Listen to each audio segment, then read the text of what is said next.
chegou um dia, diferente de qualquer outro, em que os heróis mais poderosos da Terra se uniram contra uma ameaça comum. Naquele dia, eles se tornaram os Vingadores.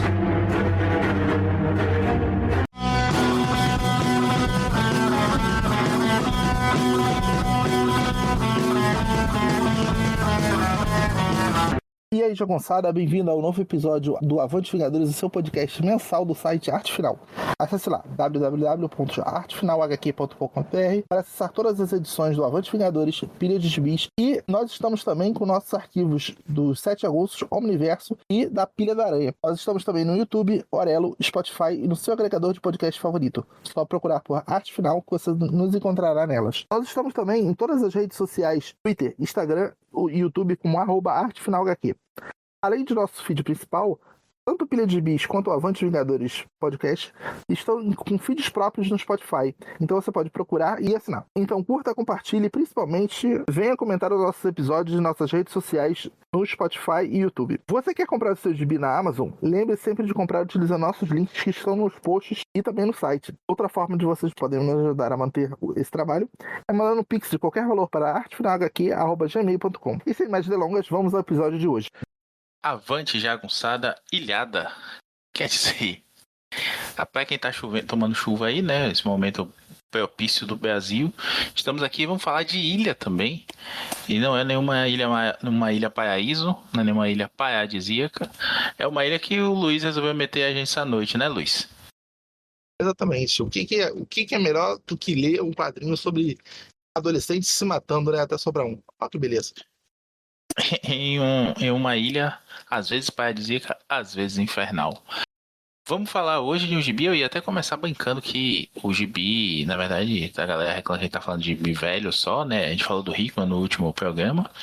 Aí ia falar, vamos falar de um gibi mais recente agora, não sei o que, tudo mais. Quando eu fui ver, a gente comentando aqui em off também, né, Luiz? Esse gibi é de 2012, 2013. 18 edições aí entre desses dois anos.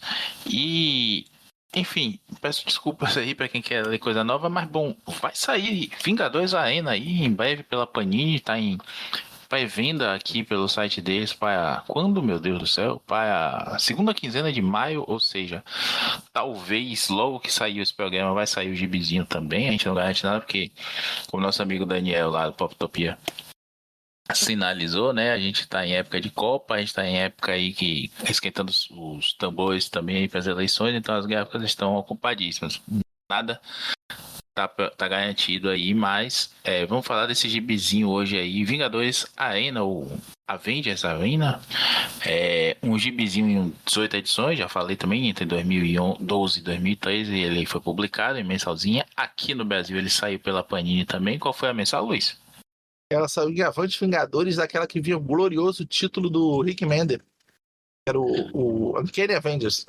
Os Fabulosos Vingadores, aquela porcaria, mas a quem defenda, né? Tinha uma outra também que tinha o Hulk, tinha a Mulher-Aranha, uma coisa meio assim...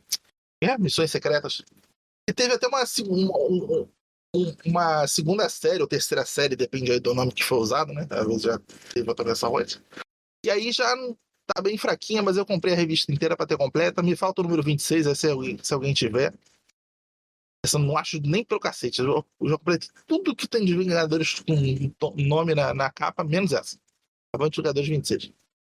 Como não dá pra soletrar o arroba do Luiz no Twitter, então vai ficar aí o link do Twitter do Luiz na postagem do nosso site. E vocês procuram ele lá pra vender pra ele a valor honesto, por favor. O Luiz é um trabalhador brasileiro também. Mas esse é um gibizinho, voltando aqui à nossa pauta. Um gibizinho que me surpreendeu. Eu não tinha lido na época, eu lembro do Alvoroço, lembro da comparação com Battle Royale e outros mais, mas eu não li na época. E por que você recomendou pra gente, Luiz, essa pauta? Não, esse quadrinho atinge vários nichos, né, de assunto. Assim. Primeiro que a gente não tinha lido. A Panini tá relançando encadernado. É uma mensal que eu também ainda estou em processo de completar, ou seja, eu meio que não tinha lido nada dela. Acho interessante esse tipo de situação suspense, policial, terror, né? pessoas numa ilha e elas vão sendo eliminadas uma a uma. Isso é um assunto assim que até o primeiro um dos meus livros favoritos da Agatha Christie também se passa assim. Antigamente se chamava o caso dos 10 negrinhos, daí depois foi Não Sobrou Nenhum. Que é também pessoas vão para uma ilha, 10, aí depois vai morrendo uma a uma, né? E, enfim, é aquele enigma do quarto fechado, entre aspas, né? Então é uma parada interessante. Mas esse quadrinho ele foi lançado, como você falou, de 2012 para 13, bem na época que estava saindo o filme do Jogos Vorazes, né? Então, assim, mas assim, já retoma um assunto os adolescentes, né? Se matando e tal, do Battle Royale, né? Que é acho que é mangá, é livro e é filme, mas acho que o filme é mais conhecido, né? Meio que inaugurou o subgênero aí, que até hoje os videogames são nesse. Tem vários videogames desse estilo, né? Assim, a gente ia ver o que era, né? Porque teoricamente o Gibi nem Vingadores é, né? Porque só alguns deles são, né? São, no caso, no presente da história. Ou serão Vingadores no futuro, né? Não é todos aí que são Vingadores, né? Mas é o título que colocaram, né? Pra aproveitar o hype aí dos Jogos Vorazes da época. Vamos lá. Basicamente, o que acontece aqui? A gente tem um arcade, ou enfim, é o vilão clássico dos X-Men aí, né? Pra quem jogou o joguinho do arcade dos X-Men, lembra daquela Homem-Aranha e os X-Men, né? Que começa, inclusive, igualzinho ao gibizinho com o caminhão do lixo capturando o Homem-Aranha, gibizinho desenhado pelo Bernie, inclusive, e escrito pelo Claremont. A Panini já publicou algumas vezes aqui e eu acho que eu até pouco tempo até achei naquela capa dura, formatinho maior, formatão maior na verdade, né? Mas não cabia nas minhas estantes novas, então eu passei para frente e fiquei só com a Epic mesmo. Mas enfim, a gente vai ver esse vilão aqui, que é o Arcade em crise de meia-idade, por assim dizer. Vai ser contado lá pra frente o que tá acontecendo com ele, mas ele encontra uma nova assistente, que é mais maluca do que a anterior, e ele começa a raptar com uma combinação brutal aí de tecnologias e até de magia mesmo. Ele começa a raptar jovens heróis, né? Os heróis da Academia Vingadores, que na época estava sendo publicado, escrito ali pelo Christos Gage, e com arte do Mike McCone, um dos favoritos do Joel, que o chama de Mike Maconha. Alguns personagens também da Academia Braddock. E eu achei, Luiz, que tinha perdido alguma coisa aí dessa época que eu nunca tinha ouvido falar. Mas aqui foi uma picaretagem do escritor, né? A Academia Braddock não existe nos gibis. Ele inventou os personagens para essa história aí. Inventou bem, na verdade seja dita. Cada um tem seu background legal aí e tudo mais. E temos alguns personagens dos fugitivos também aparecendo. E alguns personagens não afiliados, por assim dizer. A gente tem a X-23, dos X-Men, né? Ela está ali na escola do Professor Carcaju, o Wolverine dos X-Men, que é mais ou menos dessa época também. Que a princípio já desponta a pessoa previamente favorita, pô. Ela é um Wolverine, né? Praticamente, então vai ganhar, pô, vai matar todo mundo.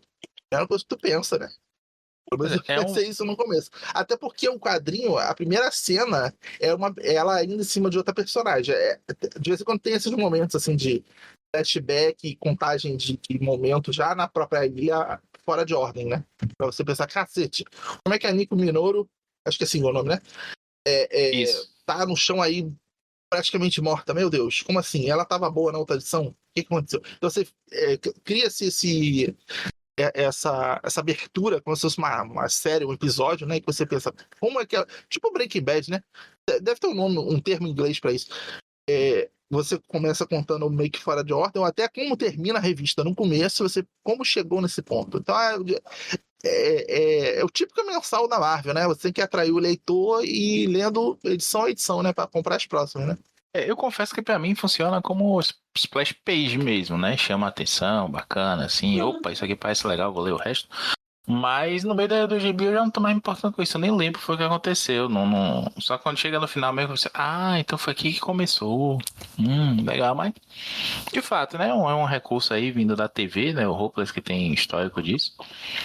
Mas vamos chegar lá, calma, já falei. Vou cortar aqui porque a gente vai falar dos outros personagens.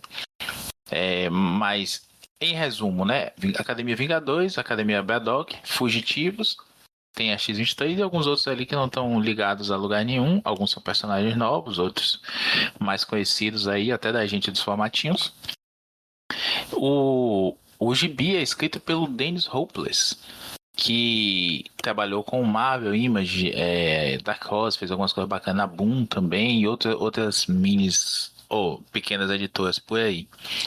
Ele começa com essas pequenas editoras, né? E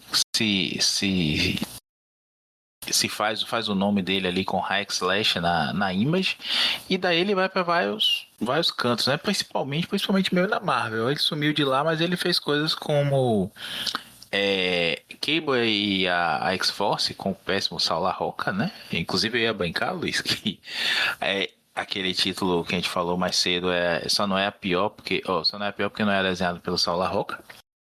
Mas ele faz algumas coisas de Guerras Secretas também, faz um All New X-Men ali acho que é com o Mark Bagley. E ele faz alguma coisa do Capitão América, Mulher-Aranha, inclusive ele faz um gibi da Mulher-Aranha muito bom, se não me engano é ele que faz, que cria inclusive Sim, o filho sim, é dela, dele. né? Mas é depois. Acho Ah, que em não, é depois. 2017. Então é o... Pausa.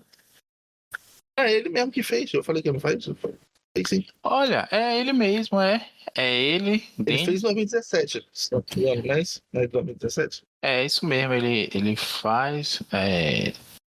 Não, a Mulher-Aranha depois, cadê?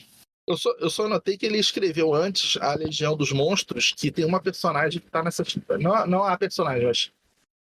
Enfim, relacionada, que é a Elsa Bloodstone. Vai ter o irmão Hum, dela na história. Então, não Isso, sei que se ele também é uma quis invençãozinha trazer aí. ou não, né? Bom, e a arte fica por conta do inglês, o Kevin Walker, né? Kevin Walker, ou Kev Walker. O cara que já desenhou o Dead lá, tanto para os Estados Unidos quanto para o Reino Unido mesmo, que daí saiu, né, alguns gibis ali dele, publicados, lançados, inventados nos Estados Unidos. Ele desenhou Hellblazer, ele desenhou um gibi que eu tenho muita vontade de ler, inclusive, que é da 2000 AD também, com Dan Abnett, que é o Badlands. Como falei do Dead, Exilados, ele desenhou aquele infame, né, Eterno, ou The Eternal, com o Chuck Austin, com aquela revisão ali dos Eternos, tem gente que não gosta. Você leu, Luiz? Acho que não. Pelo menos Bom, eu não lembro. recomendo por curiosidade, mas não perdeu muita coisa não. E aí ele desenhou Thunderbolts, aquela fase inclusive que tem o Luke Cage, que tem o agente americano de cadeira de roda, e o Fanático também, que eles operam da balsa e tudo mais. Fez Venom, fez Doutor Estranho, fez Wolverine. Ele, se não me engano, ele fez Old Man Logan também, alguma coisa ali. Que a gente comentou num pilha antigo. E desenhou porrada de coisa aqui. Eu tô abrindo a página aqui dele na Wikipedia e tem coisa pra cá. Mas enfim, vocês leram alguma coisa do Kevin Walker em algum momento aí? Ele tem uma arte mais de contraste mesmo, de claro e escuro. Ele grossa em alguns momentos, assim, mas muito boa. Eu gosto muito dele e isso foi uma das coisas que me atraiu, assim. E as capas, pô, essas capas são muito boas lá do David Johnson. E o mesmo lá das capas de 100 balas, por exemplo, e outros gibis famosos por aí.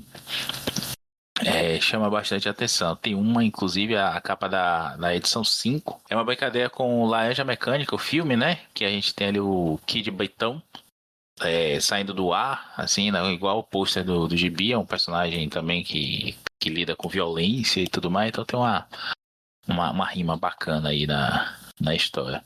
Posso complementar essa parte? Então, eu não sei se todas as capas são dele, não cheguei a notar isso não, mas assim, eu anotei que várias capas são referências a várias coisas, assim. A primeira, a Battle Royale, da edição 2, O Senhor das Moscas, com o rapaz atrás da folhagem, né? Acho que é a Kami, né? A terceira, Jogos Vorazes, a quinta, você falou, a Laranja Mecânica, a décima, a capa do Platoon, o filme Platoon. E a 14ª, a edição primeira do Wolverine, que aí no caso é a X-23, que tá emulando a... A 16 também, né? Que é da menininha lá, Foguete. Parece muito as capas, assim, os posters essas coisas meio no ar, meio futurista, assim. Invoca bem, não sei se é uma referência direta, confesso. Mas aí a gente tem e também tem uma outra rima ao final, né? Que a capa da 18 é a mesma capa da 1 com cores diferentes e o rosto de todo mundo com um xizinho assim de eliminados, né? Do gigante Big Brother, que é a ilha do arcade. Fala arcade ou arcade, Luiz? Pergunta importante. Acho que é arcade. É, o mais certo, né? Eu sempre falei arcade, na verdade. Arcadinho. Aquele que a gente aluga, sempre tinha um primo, alguém conhecido que tinha um arcadinho em casa, né? Que mandou fazer e a gente nunca tinha dinheiro pra fazer esse arcadinho. Sim, então a gente vai ter na história o arcade, raptando esses moleques aí, né? E vamos fazer uma listinha aqui. Vamos comentando de um por um, Luiz, ou você me interrompe quando tiver o personagem for interessante o suficiente. Eu posso falar alguns e você falar outros. Eu só acho curioso que não sei se eu não li muitas histórias que o Arcade aparece, mas ele parece muito Homem-Brinquedo, assim, não por parecer, mas tô falando assim, uma pessoa meio que sozinha tem acesso e conhecimento a uma tecnologia que ele pode se tornar praticamente um deus holográfico, né? E conseguir sequestrar todo mundo sem grupos de heróis diferentes não terem percebido, né? Nem eles próprios, os personagens terem percebido, nem quem ficou lá nos lugares originais ter percebido. Então é um acesso à tecnologia muito, tipo, totalmente suspensão de descrença, né? Porque não faria sentido nem no próprio mundo dos super-heróis ele ter conseguido fazer isso, né? Mas enfim, conseguiu. O Hopeless brinca aí com uma coisa bem de sair de TV mesmo, né? Que são as justificativas que. Pelo menos eu disse alguma coisa. Eu acho que funciona pra história, viu, Luiz? Assim, concordo com você, tem uma suspensão de descrença assim, mas funciona pra história. Por exemplo, ele já começa na primeira edição, quando ele se apresenta, né? Os personagens acordam lá na ilha e ele se apresenta. Ele diz assim: não tem muita gente da escola dos X-Men, né? Da escola do Wolverine, porque a segurança lá é muito complicada. Então, só conseguiu pegar a X-23 que tava solta no mundo aí no momento. Isso é bacana, assim, mas ele tem um acesso realmente a uma tecnologia absurda. Ele, como eu falei, né? Ele chega a ter proteções mágicas também, porque tem personagens aqui de magia e ele não. Ele é imune a elas. Essa personagem aí que é ajudante dele, ajuda ele com essa tecnologia. Ela tem uns contatos aí, tem o maior superpoder, né? Que é o poder aquisitivo para comprar todas as tecnologias possíveis. E aí ela tira ele da crise de meia-idade dele, dando esse desafio para ele. O Arcade é um pouco mesmo aí o homem dos brinquedos, mas ele também é um pouco o Mxyzptlk, né? No sentido de aparecer para fazer uma travessura ele pelo desafio. Ele fala algumas vezes, né? Que ele não é ganhar, a competição em si, colocar em perigo, ver o personagem superar. Um Mojo, nesse aspecto é parecido com o Mojo, né? Com menos elementos aí cósmicos. Ela de poder, de extradimensional, mas nesse aspecto também, né? Ele quer ver o show. Aí, só pra falar aqui dos personagens, a gente tem da Academia Vingadores, me permita, Luiz, porque esse é um gibizinho que eu gosto muito do Christus Gage. É um gibi que é uma pena que doeu pouco, ele tava ali também envolvido na época, acho que foi Guerra Civil, ou foi Invasão Secreta, e aí o gibi se perdeu no meio daquele monte de coisas. São 3 personagens, a Hazmat, que chegou a aparecer um tempo depois, que é aquela menina meio asiática que ela tem que ficar dentro de uma roupa hazmat, né? Hazard matéria, hazard. Tu leu o inglês? Li na época, não lembro a tradução. Então eu posso acrescentar aí falando o nome do português. É a radiação. Radiação só português em inglês, hazmat é hazardous material, né? Material perigoso.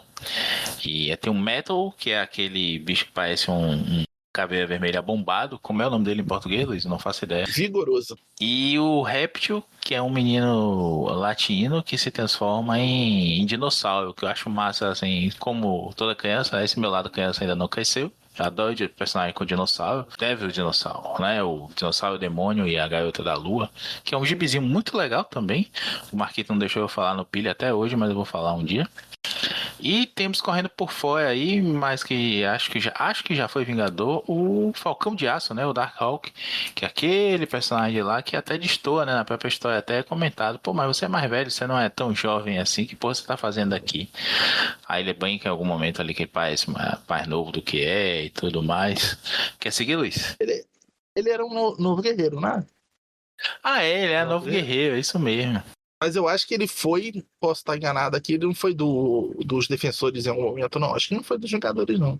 É, não sei, eu tô me lembrando de alguma coisa aqui dele dos Vingadores naquele primeiro arco do Busiek, não? Não, Mas, ele pode ter participado como missão, por exemplo, a Viúva Negra ou era Miss Marvel, a Saga de Corvo, que tipo não é membro, mas tá na história, sabe? ou será que ele esteve nos Vingadores Secretos? Por isso a gente não sabe, era secreto. Porra, Luiz, boa. E ele fez uma parte também de um grupo que é os Solitários, né? Eu acho que é um grupo de recuperação para. Tipo assim, uma piada com crianças famosas, né? Que crescem e ficam desamparadas ali, não vivem mais sob os holofotes, e por conta disso tem um grupo de apoio. Eu acho que isso aparece no gibi da Mulher Hulk, do Dan Slott. Que é uma pena. É um personagem que eu gosto, teve um upgrade sensacional ali em Guerra de Reis. Ele se explicou, falou da Irmandade Rapina, né? Que eles são agentes secretos ali na história do Shi'ar, que dominam uma Corte das Corujas espacial, né? Antes da Corte das Corujas e muito. E gosto muito do visual, gosto muito do apelo, assim, gosto desse personagem armadura, espaço, meio tokusatsu, policial do espaço, não sei o quê. Já gostava antes, né? Mas esse upgrade foi bem legal aí. Uma pena que é um personagem que não sabe muito o que fazer, não. Recentemente teve um novo Falcão de Aço, que herdou os poderes dele, que ele estava preso lá num paradoxo espacial, de buraco negro, alguma coisa assim. Aí manda o talismã, aí tem um menino que ele tem alguma. Ele tem esclerose lateral amiotrófica. E esse menino, toda vez que ele usa armadura também, isso acelera a condição dele, enfim. Tipo a Jane Foster, né? Com o martelo do Thor. Mas também não andou muito não. Foi uma série curta, acabou logo e ficamos a ver navios. E que mais, Luiz, tem de personagem aí que você quer falar? Então, você tinha mencionado no começo a Academia Prada que os personagens são anacronismo. O rapaz aí que tá possuído por um tipo de Thor, né? Um tipo de cor, né? Desculpa. Um berserker, né? Exatamente. Uma ápice, que é a garota que é garoto, enfim, em algum momento se revela aí a. Acho que já no meio, né? Não sei se eu podia estar dizendo isso já. Mas, enfim. Atenção, você que vai comprar o gibi da Panini, contém spoiler. E se você em 2026 você está ligando para esse spoiler de 2012, pelo amor. Não altera tanto assim, né? O Cullen Bloodstone, que ele seria irmão da Elsa Bloodstone, que é um personagem que já apareceu um pouco antes, né, em outras revistas, não tão distante assim, que eu acho que a personagem é de 2001. O Kid Bretão no português. Meu Deus do céu. É tipo o Superboy do Capitão Bretanha. E Nara, que é uma personagem meio Atlante, né? Mas tem um momento ali que faz um flashback da origem dela. Ela é uma sobrevivente de um massacre aí que o nosso querido Namor faz lá no mar. Enfim, eles se relacionam muito entre si. Em toda essa série, eles quase que ficam juntos, assim, brigam entre si. O agente provocador aqui na série são os personagens desse grupo. Os outros meio que estão querendo ir embora, estão querendo, né? São de boa, querendo se esconder ou sair de lá, mas esses são os mais complicadinhos aqui. Tem a Kami, que essa eu realmente não lembro se ela era de algum lugar. Acho que ela era do. Ela apareceu Do em Drax, Aniquilação. do Drax. Ela apareceu em Aniquilação, naquela mini do Drax. Teve várias minis, né, antes do evento. Aí ela aparece, ela é uma menininha lá. E, rapaz, quando contou a história dela, eu não sabia quem era, pensei que era personagem nova também. Quando contou a história dela, que foi derrubando uns bloqueios de memória, assim, disse: rapaz, eu lembro disso. Aniquilação foi um gibi que eu li todo em scan na época, Luiz. Na época eu tava muito sem dinheiro, muito viciado em scan também. E eu tenho um carinho muito grande, eu tenho um morro de vontade. Essa Aniquilação saiu toda em 2 Epic Collection lá nos Estados Unidos. Tenho muita vontade de tê-las. Quem sabe um dia eu tenho o dinheiro para tê-las. Trocar papel por prazer. Mas ela é uma menininha que o Dex acaba abandonando lá no espaço, mas porque seria pior levar ela pra frente de batalha onde eu tava indo, né? E aí ela acaba virando uma mini Draxzinha assim, né? Você com um sentimento de abandono por ele. Ela é uma humana perdida no espaço. E ela aprende a se virar. E se vira muito bem, né? Tipo, ela é um Rocket, mas sem ser insuportável. Ela sabe arma, foi calculista e tudo mais. E eu acho que ela já aparece depois também, em algum momento de algum gibi mais recente aí. Ela apareceu também, mas nunca mais a vi, não. E tem, como você também tinha mencionado, membros dos fugitivos, que é a Nico Minoru, a nossa querida Doutor Estranho de um feitiço só, né? Ela só faz um feitiço daquele jeito, ela não pode repetir o feitiço que ela faz. E o Chase Stein, que é outro. Eu, sinceramente, não lembro o papel dele nos fugitivos. Eu só li o primeiro arco dos fugitivos, não sei, assim, então. Nem li o resto. Devo ter provavelmente tudo aí na estante. Tu lembra? Lembro, ele é um menino insuportávelzinho que ele acaba se apaixonando pela insuportávelzinha, né? A nerdzinha que tem o dinossauro. Olha aí, dinossauro de novo na história, né? E aí quando ela morre, o link empático que o dinossauro tem com ela passa pra ele também e tudo mais. E ele fica com o dinossauro. Acho que o dinossauro morre depois. Aí eu já não lembro não. De Fugitivo de um tempo em diante ficou muito ruim. O comecinho é muito legal, aquele que a Panini publicou em formateco. Aquele gibi que se você tiver ainda hoje e for abrir agora, ele vai instalar tudo e soltar várias páginas na sua mão. Saiu junto com Mulher Hulk do Dan Slott. Com Inumanos. Distrito X com o Bishop. E mais algum outro gibi também. Tinha até caixinha, né? Eu sou caixista, eu gosto dessas caixinhas assim, então eu lembro. Não tive todos, não. Mas eu lembro muito desse. Acho que saiu alguma coisa do Thor também, não foi, Luiz? Sim, também tá saindo uma Marvel Teens. Eu Aí. só não ofereci da gente fazer um tipo, Java de gibis específico do Thor ainda, que seria aquela história. Eu perdi a. Eu não queria reler a versão Croc, que eu tô falando, que é a versão que tá quando eu li. Aí eu ia pegar essa nova, mas eu falei assim, vou. Sabe aquela coisa que o gibi tá muito caro. Aí eu. Se folgar alguma coisa esse mês eu compro. Aí quando eu vi só tinha dois, a dois já quase acabando também. Aí, Aí você, só de raiva, foi no Sebo e gastou R$ 500. agora meu foco agora é em boneco. Infelizmente, que é mais caro ainda. Tá andando com umas companhias ruins aí nesse sentido, né? Aí acaba assim. Mas ó, agora o pai Lula fez aí um ajuste e já baixou o preço das coisas na Amazon e no AliExpress. E aí a gente tem os outros desafiliados, né, Luiz? Tem uma mini Deathlock, é Deathlocket. Como foi que ficou aqui o nome dela, tu lembra? Não traduziram. Ficou Deathlocket, né? Caso. É. Locket no inglês seria como um baúzinho, uma coisa pequena, assim, então faz essa brincadeira aí também, né? A personagem bem ingênua, né? Bem crente, né? É uma história interessante dela, assim, porque ela é filha do criador da tecnologia Deathlock e constantemente aparecem Deathlocks do futuro que vêm para o passado, tipo Exterminador do Futuro, né? Para tentar matar ele, esse criador. E numa dessas, o Deathlock acaba quase matando ela. Mata a mãe dela, né? E o pai dela, que é o criador, acaba usando a tecnologia para fazer dela uma ciborgue e ela sobreviver. Só que ela ainda não entendeu como é que funciona. Na verdade, assim, aconteceu esse trauma. Ela foi transformada em ciborgue. E aí a Shield invade a casa do cara, porque detecta lá incursão temporal e tudo mais, não sei o que. Vê que o cara tá maluco de fazer isso com a própria filha, prende ele e vai entender o que é que a menina tá fazendo ali. A Maria Rita que o resto, não sei o que, aí puf, ela some. Pra Shield, né, fica parecendo que ela fugiu, mas o Arcade raptou ela. E pra... Aí ela acorda na ilha sem saber o que é que tá acontecendo, nem quem ela é direito, né? Exatamente. E temos dois outros personagens que.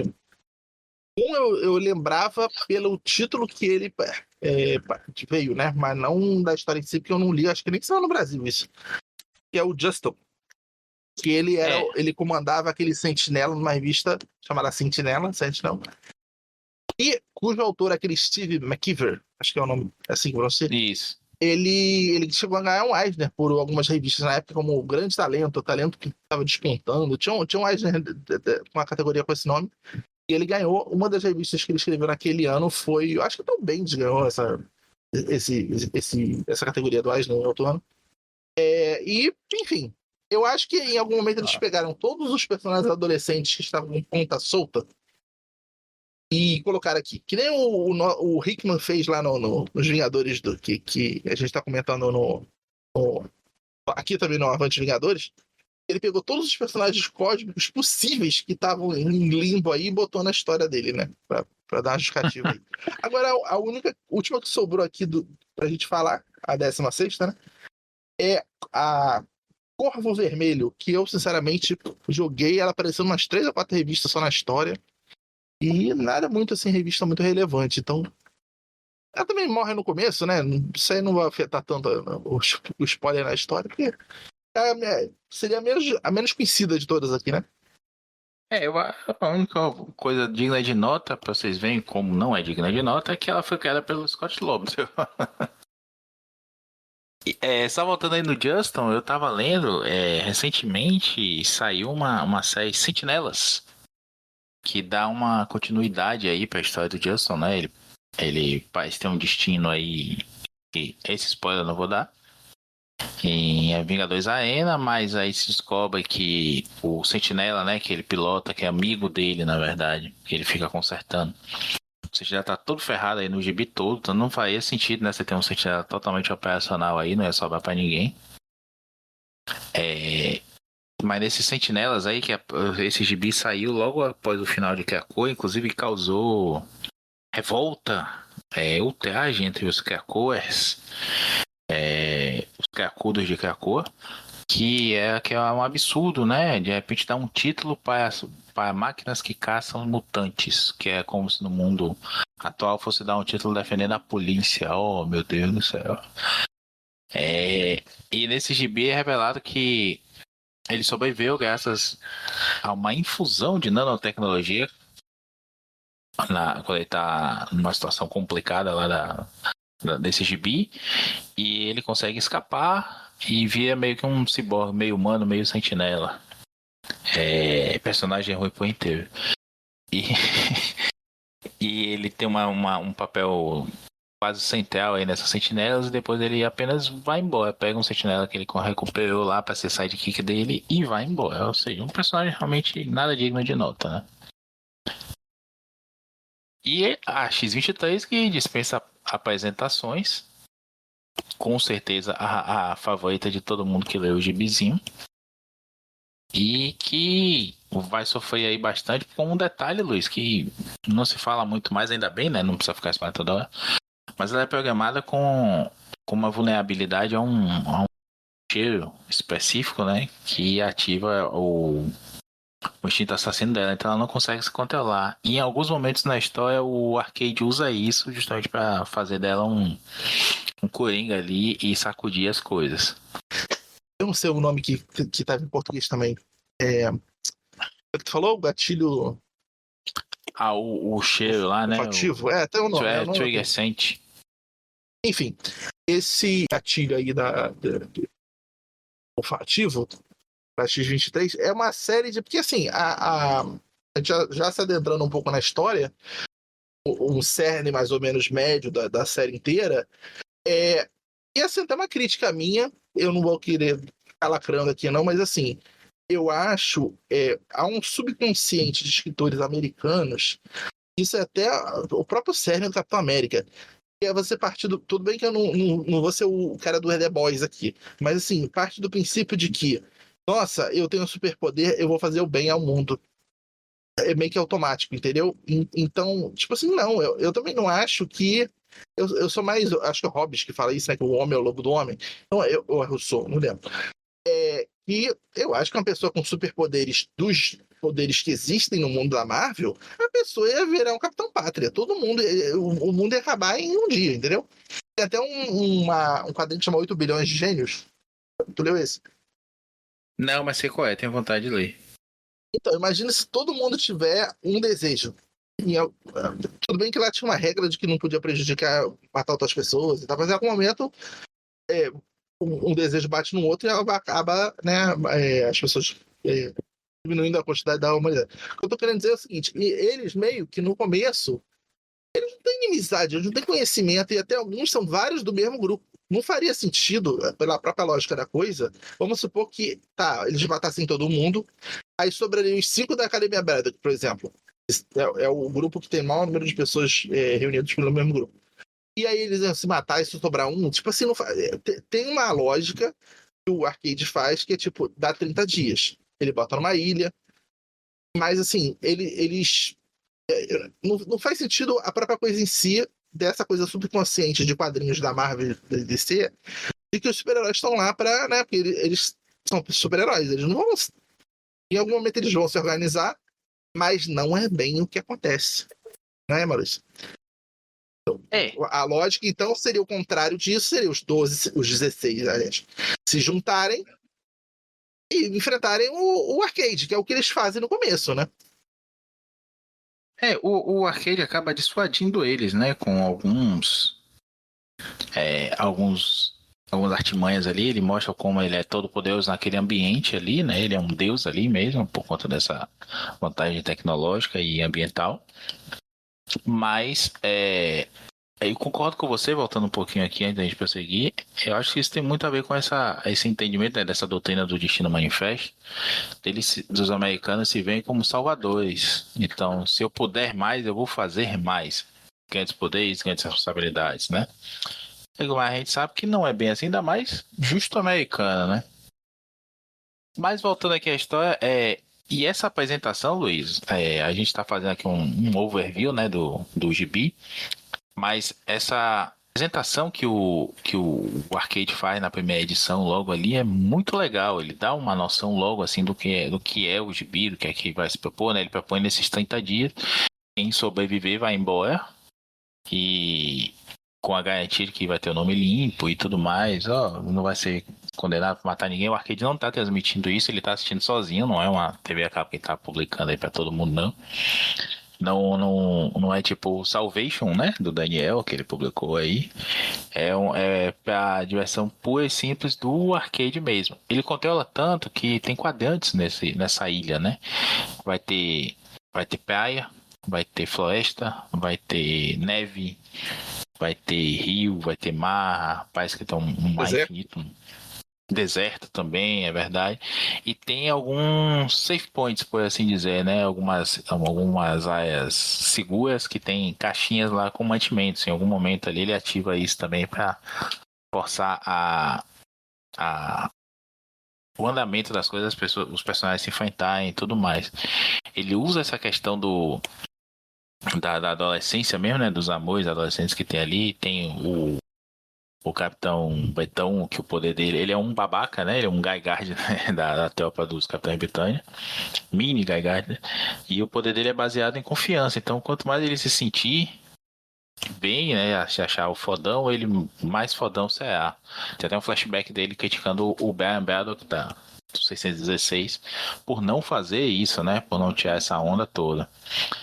Então, ele quer pegar todas as meninas pra se sentir o foda, ele quer fazer bullying com todo mundo, ele faz muito bullying com esse menino, que é o anacronismo. Que é um cara muito mais forte do que ele, inclusive, né? Mas ele ele tenta controlar esse espírito aí que é Berserker, das Highlands que habita ele. Esse anacronismo, eu entendi errado ou era aquele gordinho que pegou ele dando os amassos naquela Atlântida? É o gordinho que pega ele, que encontra ele com a Atlante escondida, né? Porque ele namora com a Apex, a parte feminina da Apex, que é tipo uma Monet, né? Isso também eu achei parecido com a Monet de AM, né? De geração X, que ela via a irmã também, aqui é irmão e irmã. Ele pega ela e ele humilha o cara, né? Isso aqui não vai contar pra ninguém, senão ele não é maluco, vai apanhar. E aí ele começa a se transformar nesse. Tanto que ele já tá mais fortinho e tudo mais, tá com o cabelo mais arrepiado ali. E de Saiote, né? O Kilt, na verdade. Eu acho que ele é o único que não contar da origem. A contada do Kid Bretão, pelo menos um flashback. O Bloodstone também, essa Apex aí, e da Nara, menos ele. Ele é o único que não. Assim, conta como ele é. Né, mostra ele dividindo poder. É esse momento que eu tô falando, mas assim. Explica, mas não Ele mostra. entendendo que poderes são esses, não explica, né? Vai Não, é explicar na própria verdade. série. É. E é bacana a história do menino também, do Bloodstone, é massa, porque o pai, né, o Ulysses Bloodstone, personagem das antigas da Marvel, larga ele com 16 anos, acho que são 16 anos, e diz assim, agora você vai ver a homem, aí leva ele pra uma dimensão demoníaca e vai deixar ele até de noite lá, pra ele aprender a passar a noite lá. Só que o pai sai numa missão e esquece do menino lá, e o menino acaba sendo possuído pelo demônio, e vendo uma quantidade de desgraça absurda e tudo mais, e aí ele acaba meio que traumatizando, né? Ele fica forte, ele tem um amuleto também, né, que dá força e proteção pra ele, como a irmã tem, como o pai tem, cravado no peito. Mas ele já não é de outra pegada ali. Não vou dizer que ele é covarde, não sei o que, mas é um cara muito inteligente, é um menino muito inteligente. Então ele usa isso a favor dele mais do que os outros poderes. E no final é revelado lá, né, o negócio dessa maldição dele aí, que mexe com a história, dá quase que o último plot twist do gibi todo ali. Eu acho, inclusive assim, é isso, são personagens originais, mas o Dennis Hopeless faz um background tão legal deles que fica parecendo mesmo que eles são personagens que têm mais história do que tem de verdade, né, Luiz? Eu acho isso bem bacana do Hopeless aí. Exatamente. Mas assim, eu não sei se. Hoje a gente sabe, né? Eu acho que eles aparecem depois na segunda série, né? Que é o Undercover, né? Ou são outros personagens? Acho que eles aparecem na segunda série. Não, vários deles aparecem nessa segunda série aí, Undercover, que é no final, né, vendida aí como continuação. Continua em Avengers Undercover. Sai aqui como Vingadores Infiltrados, também em Avante Vingadores, logo na continuação da publicação aí, com Fabulosos Vingadores, Vingadores Infiltrados e Poderosos Vingadores. É Vingador pra caramba. Poderosos Vingadores é legal. Você falou desse background aí. Só tem uma ênfase assim no paradeiro deles, no questionamento isso já do último terço, né? O começo do último terço da série, que é do Hank Pym procurando eles, né? Eu achava que podia ter os outros dessem falta também, ou pelo menos mostrasse. Mostrou assim, acho que só o. Qual que era? Acho que é um dos fugitivos, né? A família. Não, não. A Bloodstone é um dos fugitivos, que ele olha assim e o irmão tá brincando lá de fora da janela. É o. É o Bloodstone mesmo. Isso, isso. Eu achava que podia ter tido, sabe? Assim, ma- parece muito arcade, por exemplo, mas assim, dá mais uma profundidade pro próprio arcade, sabe? Ele é muito espalhafatoso de, não sei o que, assim, meio Clodovil. Eu não achei tão legal a forma como foi abordado o arcade, não. Até. Mas eu não sei se o personagem é assim sempre, né? Como eu falei, não li tanta história que aparece o arcade, e seja antes disso ou depois disso. É assim, uma coisa curiosa é o boneco dele do Marvel Legends, que acho que você tem, né, Luiz? Não, não tem. Ele- Tá baratinho, mas não comprei ainda não. Eu não achei ainda um preço decente, não. Ele tem duas versões, tem duas cabeças. Uma, a mais clássica, né, com aquele cabelinho VO, e outra com cabelo grande, que é como ele tá nesse gibi aí. Na verdade, a roupa toda é muito mais desse gibi aí, o saltão e tudo mais. Não é muito diferente do que ele já usou em outras aparições, não, mas é, é bem próximo desse Vingadores Arena, o visual dele aí. Eu não acho muito diferente do que ele já foi retratado, não, viu, Luiz? Eu acho que ele já foi até mais barulhento, assim, mais. Qual é a palavra pra. Só tô pensando numa palavra difícil, mas eu não vou falar histriônico aqui pra não parecer boçal, falei. Ele já foi mais chato, chiliquento. Pronto, chiliquento é melhor do que histriônico. E ele é um personagem chatinho, mas um personagem que sempre tem algum desafio ali pros personagens que ele enfrenta, né? Acho legal. Agora não vejo muito tanto apelo assim no arcade, não. É uma coisa pra personagem pra aparecer uma vez a cada 10 anos, assim, sabe? Ter um arco massa, se ferrar e sumir por mais tempo. O que eu queria dizer é que ele tem aí, a gente vai ter um flashback, né, no meio, como você falou. Sim, lembrei. A menininha dos fugitivos é quem dá por falta, né, dos meninos lá. E como os fugitivos estão meio que sob a guarida ali do Hank Pym, eles vão até a Academia Vingadores e o Hank Pym é que vai atrás. Tipo, sumiu uma galera daqui também, vamos atrás. Até então a gente tá tentando como é adolescente, daqui a pouco volta. E o Arcade faz algumas paisapadas ali pra enrolar mesmo, né? Tipo, começa a mandar textos falsos, como tá conversando com não sei quem é isso. A menininha tá recebendo umas mensagens como se fossem os caras lá. Assim, mas ele não tá falando diferente, tudo mais. A menininha, a menor de todas, que ela é inteligente, né? Quase quebra a quarta parede. Então ela é quem faz essas percepções aí, faz as ligações, vai até do Hank Pym. Só que no final, ó, tem uma edição inteira aí.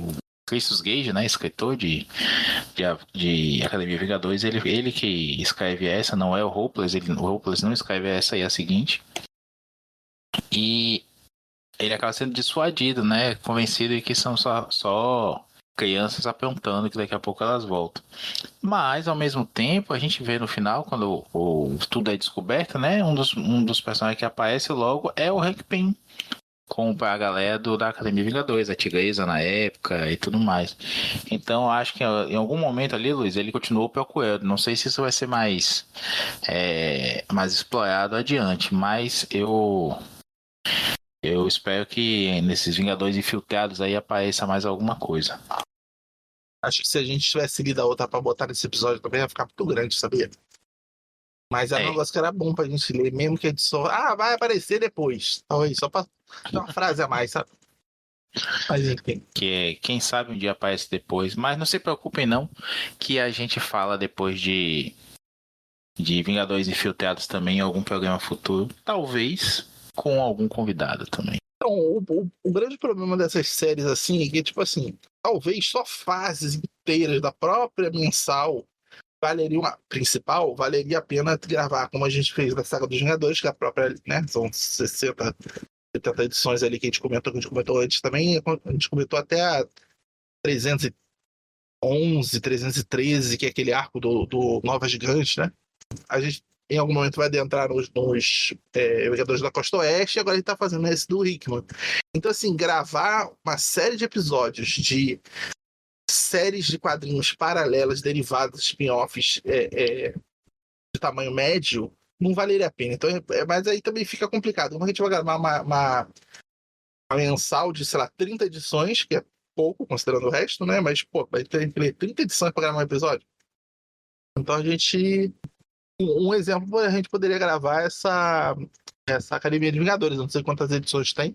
Acho até que teve outros volumes depois. Teve V3. segundo volume depois, Não, aí depende também da profundidade com que a gente quer tratar, né? Se for só um geral, uma coisa, a gente pode falar arco a arco, a gente pode falar fase a fase, né? Tipo, tem 3 arcos são consecutivos de fulaninho aparece, revela a verdade sobre fulaninho, depois tem o arco de redenção de fulaninho. Aí a gente fala de uma coisa disso tudo num episódio só. E aí depende. A gente tá falando de 18 edições aqui, mas se a gente fosse falar edição a edição, ia dar 3 horas de programa, pô. Porque a gente.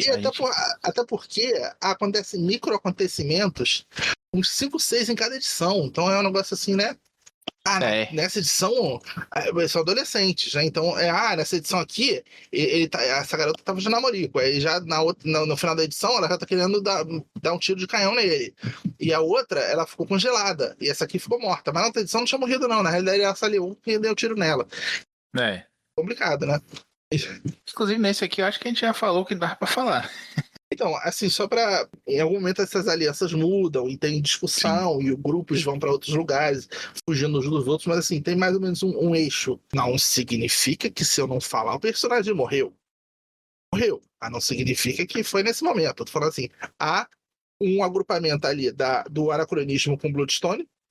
Eles são, se não me engano, meio que namorados na história, né? E eles meio que brigam com o Kid Bretão, que tá junto com a Ápice, que está junto com a Ápice brigando com a Nara, né? Que são rivais do Kid Bretão. E a Ápice tá junto com a Deathlocket. Esses são os dois grupos aí, meio que quase toda a academia do Braddock contra esse outro subgrupo da equipe Braddock, que é o Anachronismo e Bloodstone. Aí tem a Radiação, o Réptil e a X-23 meio que em grandes partes ali da história se aliando, ficando juntos, pelo menos fugindo juntos, né? Até a X-23 dar esse gatilho e querer matar todo mundo. E a Nico Minoru fica com o Chase em algum momento também. A Kami também fica em alguns momentos com eles. O Chase, em algum momento que logo no começo, o Falcão de Aço meio que dá a entender que ele morre, ele pega a pedra e ele se torna o Falcão de Aço. E basicamente são esses três agrupamentos de personagens aí, que eles estão em lugares diferentes, eles estão meio que querendo se reunir, ou quem chegar primeiro naquela. Eu não lembro agora exatamente o local que o Arcade botou a comida lá. Mas era para pouca gente. Então quem chegasse primeiro, só que assim, cada um tava num ponto diferente, né? A X-23, se não me engano, tava na parte que tinha neve, o outro tava na parte do deserto. Enfim, em algum momento eles se encontram na praia ali. Sim, inclusive tem isso, né? Por um bom tempo ali do gibizinho, o Réptil tá se recuperando do comecinho lá da história, do ataque inicial que desencadeia tudo, que é bem Jogos Vorazes, né? Não tem caixa abrindo com arma não, mas algo parecido. E a Hazmat, como é o nome dela mesmo? Radioativa? Radiação. Radiação. A radiação, ela meio que abre mão da história de ninguém vai me salvar a gente, não tem jeito mesmo, então vamos ficar aqui nessa praia. Até que ele acorda, né? Parecendo até como que aconteceu com o Invencível nessa última temporada agora, que saiu no Prime. Quando ela acorda, ele... Vamos voltar, vamos procurar nossos amigos. Porque ela, não, deixa pra lá e tudo mais. Até que todo mundo tava convergindo lá. E é quando a gente vai ter uma porrada de plot twist mesmo aí, né? Encaminhando pro final. Mas é uma condução da história que eu acho muito bacana, assim. Eu terminava uma edição e já que ia puxar para outra. Mas continuei, Luiz, você estava falando de uma parte interessante aí, que são essas alianças que tem. E só queria deixar uma observação também. Eu gosto muito do papel da Kami, não sei aí, que ela meio que vai circulando, né? Ela vai tem no começo ali alguém caçando os outros, né? Tentando matar os outros. E ela que tá caçando, junto com a X-23, elas separadas, na verdade, né? Junto, as duas estão caçando, mas é de forma separada. Quem é essa pessoa que tá assassinando aí e quem é de verdade que tá fazendo isso é uma surpresa muito bacana que fica pra frente. Exatamente. E aí você pensa, meu Deus, e agora? Agora eles vão começar a se matar? Não se matam? Como que eles vão sair daí? O finalzinho mesmo não. Basicamente é isso. Eles chegam na ilha, tem essa primeira treta, a morte de um personagem importante que é ligado a uma outra personagem. Vocês não acreditam que eu vou morrer? Ele mata um personagem bem no começo, bem na primeira edição. E aí você pensa, na segunda edição, tá com um X na cara desse personagem. Na primeira página interna, né? E aí você pensa, 18 edições, são 16 pessoas, bem que vai morrer quase todo mundo. Deve sobrar uns 3 no finalzinho, e aí se matam e aí sobra um, não sei. Dá quase que meio que um morrendo por edição. Não é exatamente isso que acontece, mas aí a gente vai se interessando, né, pela treta. Eu realmente não esperava, como eu falei, da situação aí que você falou do Divino Manifesto, eles não iriam se matar. Porque por mais que tenha um psicopata infiltrado aí na história então vamos se matar mesmo, que, né? Só sai desse jeito, sempre tem uma pessoa que sucumbe, né, ao lado mal, assim, quando tá em momento de necessidade, né, nas histórias de ficção, né? E acontece, né? Só que, assim, essa virada dela pro mal não é uma virada só do personagem pro mal, né? Há uma outra personalidade também que é uma virada, né? Dessa mesma personagem. Esse aqui é o E aí surge um problema dessa personagem ter essa virada de personalidade na história, né? Tem outra personagem que acredita nela, né? Que é personagem ingênua. Então ela vai acreditando, aí, meu Deus. Enfim. Mas assim, no final, tá Não vou dizer que é ruim do ponto de vista de ficou sem final, mas para mim deu a vontade de ler o seguinte, não como fosse incompleto, mas para ser suplementar, né? Não é ser complementar, né? Enfim, acho que não tem muito mais do que isso, não. Porque se a gente explicar mais detalhadamente, a gente meio que já tá dando spoiler do quem faz o que com quem, né? E aí a graça porque, como eu falei, é muito rápido. Acontecem muitas tretas. E assim, tem um momento na praia, dando spoiler sem dar, e aí fica meio que 4 ou 5 duplas ali, né? 4, 5 duplas, não, acho que é só 4 duplas, 3, 4 duplas. Se enfrentando, né? Ao mesmo tempo que uma começa a o que? Aí não sei o que, aí se enfrenta ali, agora eu vou se matar, agora vai. Eu vou te dizer assim, eu acho que a narrativa é muito boa. Como eu falei, acabava uma edição e que ia ler logo a outra. Acho que a forma como a história é contada, a arte ajuda bastante também. Como eu falei, o Kevin Walker tem um traço mais bruto, assim, visceral, né? Não é uma coisa bonitinha, mas também não é feio, não é vértigo rabiscado, não. É um estilo mais cru mesmo. Que combina bem tanto com os personagens adolescentes, né? Quanto com a violência e a temática toda da história. Ele desenha todos bem, ele desenha os ambientes todos bem também, não tem Ele não desenha todas as edições, né? Como a gente falou aí, tem umas 3 ou 4 edições que ele não desenha, mas tudo que ele faz fica muito legal no gibi. O Hopeless não deixa a bola cair, a gente tem 2 edições que não são dele aí, que é justamente contando como o Arcade chegou até ali, e outra que é essa investigação do Hank Pym indo atrás da galera, né? Acho que isso vai estar pelo terceiro volume aí desses encadernados que a Panini tá lançando. É legal. E o Hopeless consegue fazer a história girar, né? Ele muda o foco dos personagens de uma forma bem orgânica. Ele está, vou deixar esses caras agora aqui, acontecer esse arco com eles. E às vezes o arco é uma edição só, na edição seguinte já é o outro narrador, já é outra história acontecendo ali, mas os elementos vão se passando. Como, por exemplo, tem isso do Falcão, né, de Aço. Em algum momento a gente entende que ele sumiu, morreu, não sei o que, mas aí o cristal aparece lá na frente, aí é utilizado por outra pessoa, não sei o que, por aí vai. São amarrações da história que vão acontecendo que o ritmo é bacana, o desenvolvimento das coisas em si é bacana, a gente entende as dinâmicas ali, né? Quem quer brigar, quem quer matar, quem desistiu, quem tá em qual área mais ou menos ali, quem tá circulando. Então não tem mapinha, não tem PowerPoint, não tem muita coisa não, pra gente entender como é que é essa ilha, não sei o que, até porque muda, né? O Arcade consegue fazer ela mudar. Então, não precisa de nada disso, a história conta muito bem o que você precisa saber, te situa muito bem. E é isso, eu acho que dá mesmo vontade a gente se afeiçoa, né? Depois de tanta tragédia que a gente vê desses personagens aí, a gente se afeiçoa a eles, a gente quer ver como é que eles ficaram depois. E eu acho que por isso também eu tive a vontade de ver os Vingadores Infiltrados, o Undercover, porque, então, assim, sim, velho, e agora? O que é que aconteceu com essa galera? Os caras estão fodidos da cabeça aí. Teve gente que morreu mesmo, teve gente que apareceu mudada, tem gente que tá com outra personalidade, tem de tudo no gibizinho. E tem alguns personagens novos apresentados que tem um potencial ali, infelizmente a gente não vai vê-los nunca mais.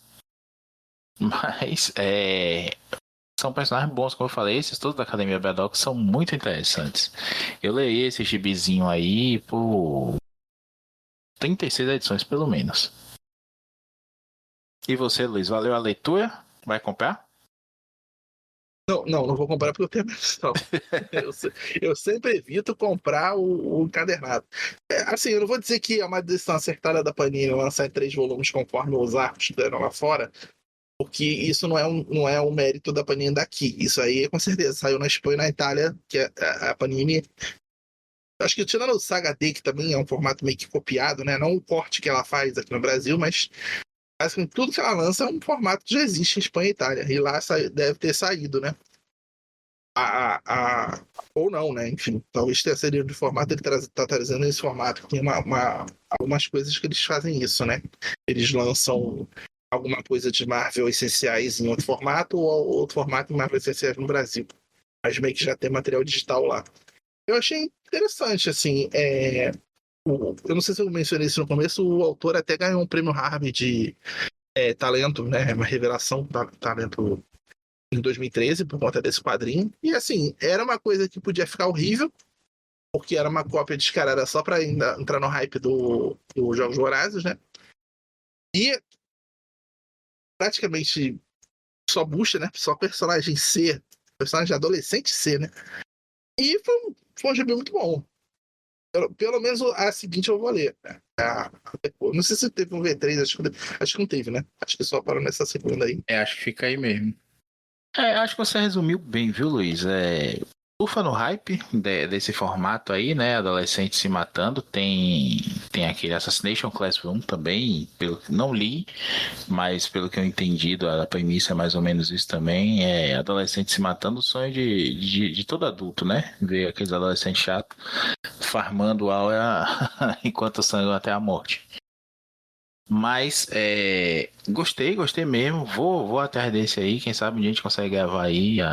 Quem sabe não, um dia, já que o Marquito só faz promessa ruim, eu vou fazer uma promessa boa. Vamos falar de Vingadores Infiltrados aqui em breve no Avante.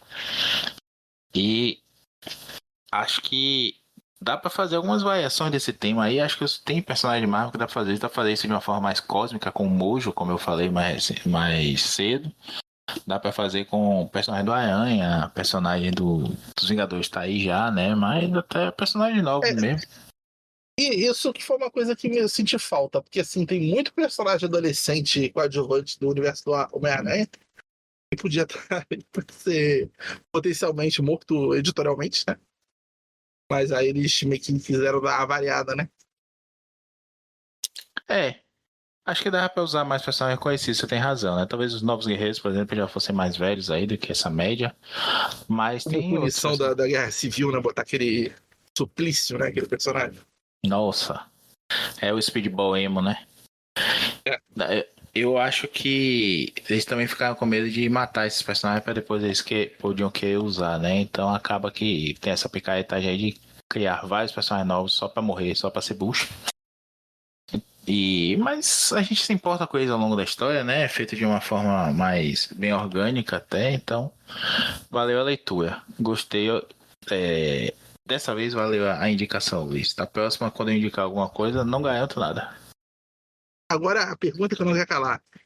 Bonequinho de quem desses personagens você compraria?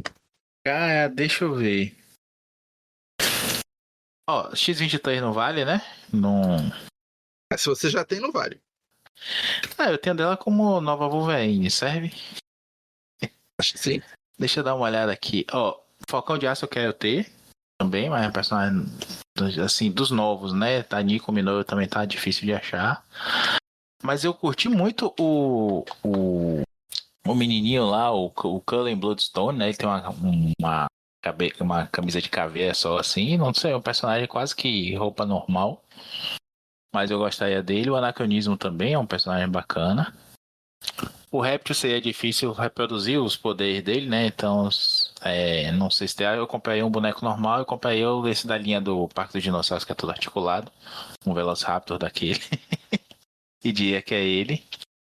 E a menininha, a Deathlocket mesmo, eu achei bacana o visual dela. Uma menininha bonitinha, coitadinha, traumatizada e que pode te matar a qualquer momento. No lugar de um olho, ela tem um monóculo vermelho e um braço de Deathlock. Tá aí, seriam esses. E o arcade que eu vou pegar um dia. Eu acho que eu pegaria a da Kami, a Radiação Kami é legal. e da X23, que eu não tenho ainda. Só tenho o bonequinho do Iron Boss. Pequenininho. Pô, a gente. Burro, né? A gente podia ter feito isso desde o primeiro Avante, né? Essa fase que a gente falou hoje, quais a gente compraria o bonequinho? Pô, um quadro num programa. Já fica aí para os próximos encerramentos a gente fazer isso, hein? Gostei. Exatamente. Bom, então a gente fica aqui por hoje e não sabemos qual vai ser o próximo episódio, qual vai ser o próximo assunto. Também quem tá ouvindo aí nos indica em pautas aí, quem quer ser. E outra série paralela, spin-off aí dos Vingadores que você gostaria de ver? Academia de Vingadores, esse Undercover aí, que é Vingadores Infiltrados, Vingadores Secretos, enfim. Tem 200, teve uma época ali Bendis entra, né? Novos Vingadores ali 2005, quando ele entra, acho que é 2005, né? Até o Marvel Now ali 2012, 2013, ali que teve uma porrada de série de Vingadores. O Avengers, o nome, até sem ser, né? Os Vingadores AIM, né? Era o pessoal dos robôs, né? Que eram membros dos Vingadores e tal. Essa eu não li, não. Lá pela frente do Hickman tem US Avengers também, né? Não sei como ficou aqui. Que tem um Hulk vermelho de bigode, né? Tem o Hulk vermelho de bigode, tem o Kaiju americano, né? Que fica urrando USA. É do All You em isso. Tem a Garota Esquilo, sabe? No grupo também. Tem. É o grupo do Mancha Solar também. Aí depois ele vai pros Ima Avengers, né? Ima Avengers. E tem também a mensal dos Vingadores bolsonaristas, que é a iniciativa, né? Sim, ali. Mas a gente não pode falar porque eles estão sendo investigados pelo Banco Master também, então vamos esperar terminar essa investigação pra gente não ser envolvido. É todo mundo que é Vingador de republicano ali, né? A Mulher Hulk, a Viúva Negra, o Magno, o Homem de Ferro, todo mundo ali pro governo, né? Pro lei, né? Pro registro. Tem até um pôster bonito, né? E depois eu falei, pô, vou botar isso aqui, imprimir isso aqui, botar o de lombada naquelas caixinhas, né? Vou fazer marcadores de livro disso aqui. Eu falei, não, isso é tudo personagem filha da puta que tem. Deixa eu falar. Tipo, eu acompanhei a Rocha Lunar como Capitã Marvel, mas ela tá aqui com os Vingadores como se ela fosse a Carol Danvers mesmo. Aquele povo que a gente gosta, mas não admite que gosta, né? Pega mal. Enfim, por hoje é só. Musiquinha de fundo. Até a próxima.